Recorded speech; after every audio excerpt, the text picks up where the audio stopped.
Hi guys, it's FightNGear here with you today, and today instead of a bit of information for you, I've actually got a question and I'm looking for some help. I know there's a lot of knowledgeable Smith & Wesson people that I'm sure watch these videos, and I don't know if they watch mine necessarily, but I'm sure they watch YouTube. So if you know anybody you consider a Smith expert, I'd appreciate it if you would steer them onto this. I have a question about a gun. I've owned this gun for at least 10 years.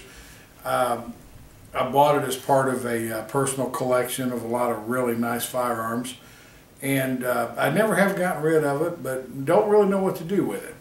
The reason this gun puzzles me, it is, and I'm sure you can't read this on there, but I have some close-up pictures I'll try to get in the video too so you can take a look. This is a Smith & Wesson Model 29-3.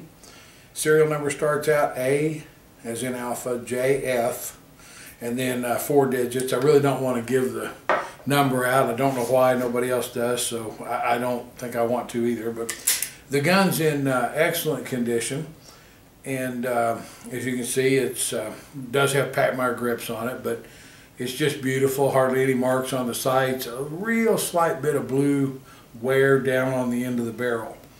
The question comes into play in that this gun is in 45 long Colt rather than 44 Magnum. I called Smith & Wesson, gave them the entire serial number, and they confirmed that it was a Model 29, but they wouldn't tell me anything about the chambering. And I asked them why, and they said, well, you know, they didn't keep records like that, but I have a hard time believing that they don't. And they asked me to send it back, but I told them I didn't really want to send it back. Now, the question I have is, how would I know if this is some kind of a factory blend, mistake, special custom chambering, any kind of a unique and rare gun, or if it's a rebarrel? I mean, if it's a rebarrel, it's just a flawless job. I mean, you really probably can't see, but the bluing is just, I mean, it's a perfect match. Everything on the gun lines up perfectly. The shroud for the ejector, I mean, the rib is perfectly lined up. I mean, everything on the gun just fits perfect. The blue is the same color, same exact amount of wear. You know, I don't believe it's a reblue, and I can usually tell if a gun's been reblued or not. But I mean, it's clearly marked. I don't know if it'll show up in this video or not, but it's clearly marked 45 long Colt on the barrel. And like I say, it's clearly stamped Model 29-3 down here on the, I think that would be called the part of the crane assembly, I'm not sure. Anyway, it's on the frame down there where the cylinder pivots. It has a case hardened hammer and trigger, adjustable sights. Like I say, I do wish it had the original wood grips, but I'm just curious what people think about this gun.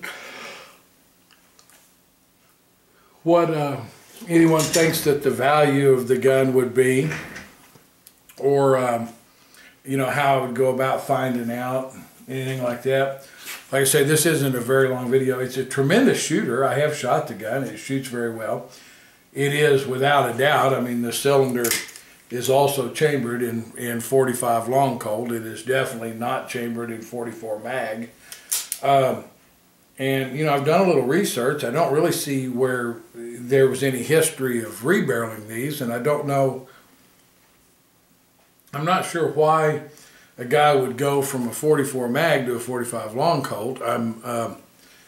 I can't see any ballistic advantage there, but maybe there is with a heavier, you know, get a heavier bullet on the 45-70 type theory of a heavier bullet moving a little slower. But anyway, I'm going to add the pictures, try to figure out a way to get them in there into the video so they're relatively seamless. And like I say, I know that there's got to be some guys that know some very knowledgeable Smith owners. Smith collectors, Smith forum type guys.